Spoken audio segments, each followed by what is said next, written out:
नरेंद्र मोदी के मित्र और अमेरिका के राष्ट्रपति उनके फ्रेंड डोनाल्ड ट्रंप ने भारत को हेल होल कहा है, मतलब नरक जहन्नुम कहा है। यही नहीं, उन्होंने वहां पर काम कर रहे भारतीयों को गैंगस्टर्स विद लैपटॉप कहा है। लेकिन नरेंद्र मोदी की और उनकी सरकार की इतनी हिम्मत नहीं हो पा रही है, इतना साहस नहीं जुटा पा रहे कि वो दो टूक अमेरिकी राष्ट्रपति से कहें आपकी हिम्मत कैसे हो रही है हमारे देश के खिलाफ या नाप शनाप करने की, हमारे देश का तिरस्कार, हमारे देश का अपमान करने की।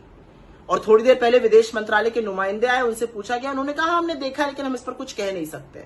एक रीढ़ की जो हड्डी है ना, उसको गिरवी रखकर ये लोग सरकार चला रहे हैं। अरे देश के लिए तो खड़े होइए, देश के सम्मान में तो खड़े होइए, देश के खिलाफ जो तिरस्कार अपमान हो रहा है उसके खिलाफ बोलिए तो सही। और असलियत यह कि ट्रंप ये पहली बार नहीं कर रहे हैं। उन्होंने हिंदुस्तानियों को बेड़ियां पहनाकर, हथकड़ियां डालकर, मिलिट्री जहाज में ठूस कर वहां से खदेड़ दिया। मोदी जी चुप रहे।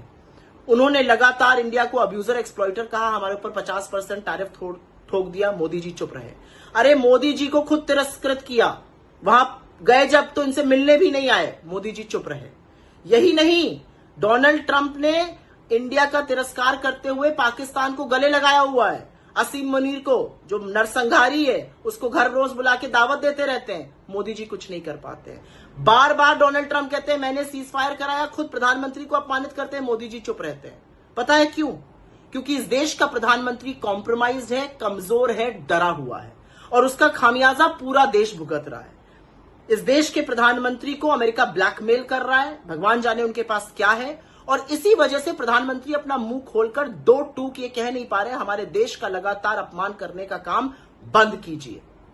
कोई और प्रधानमंत्री होता तो जरूर कहता ये बंद कीजिए। हम उस देश से आते हैं जहां पर जननी जन्मभूमिश्च स्वर्गादपि गरियसी कहा गया है, मतलब मां और जन्मभूमि स्वर्ग से भी ऊपर बताए गए हैं।